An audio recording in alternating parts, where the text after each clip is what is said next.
Менде сантехник жігітті білесіздер не болғанын, қасымызда жүрген сантехник бізді алдап. В общем, енді қазір басқа сантехник электрик алдым. Уже компанияның адамы полностью алдындағы жасалған жұмыстың барлығын ашып, түгел заново жасайды, өйткені барлығы дұрыс емес жасалған. Вообще быт-шыт жасалған деді ғой. Келген адамның бәрі солай айтты. Мынауыңыз не сұмдық қой мынау деп. Мен енді басқа сантехник электрик кісі алып, заново нөлден бастап жұмысты қайта жасап жатырмыз. Бір ай әні істеймін, мін істеймін деп малын шығарып кетті ғана жерден, представляете. Сонымен келіп қазір новый сантехник электрик кісі барлығын жазып берді.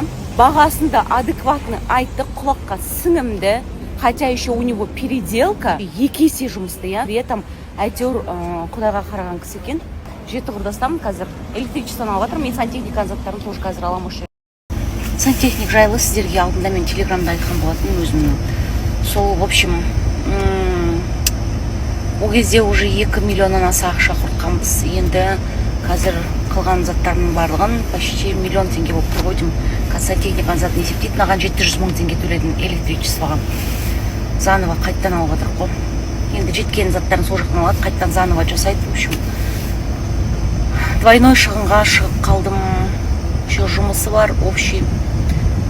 Біраз миллиондар кетіп жатыр тек сантехника электрикасының өзіне. Бір сұмдық машина алатын ақша кетіп жатыр ғой. Шығыс шықпай кіріс кірмейді дейді. Сол рас екен. Қалай деймін да адам осынша суайттанып жүреді деймін да. Вообще таң қалам сондай адамдарға. Алла жазасын берсін, реально. Бала қарауға уақыты барда, уақыты жоқта қаңғыруға уақыты бар, бұлғатының ұяты жоқ дейді.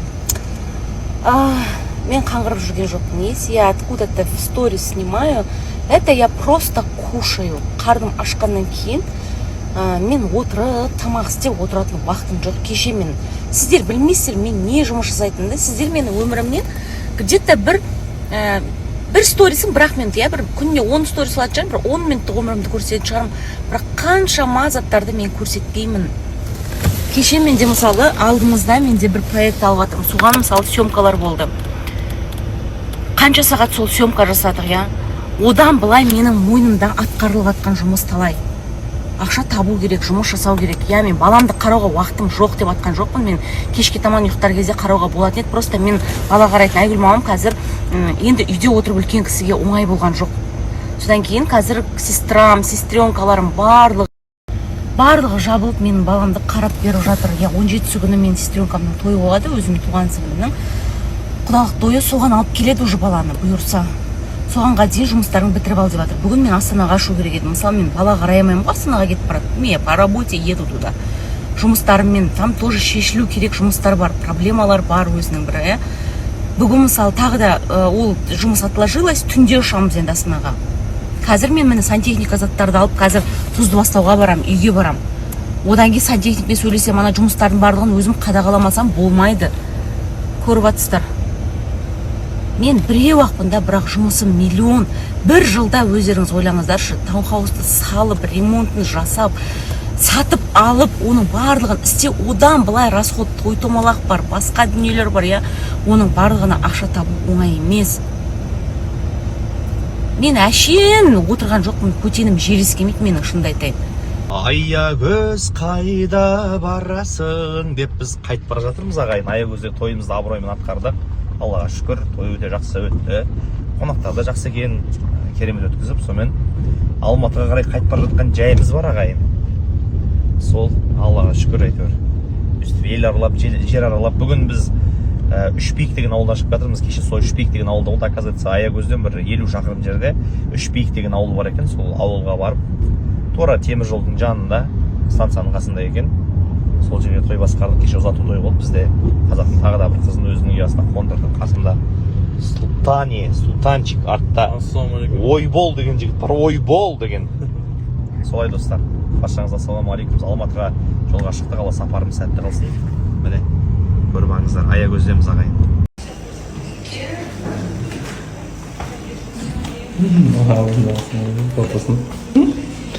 Сен ба?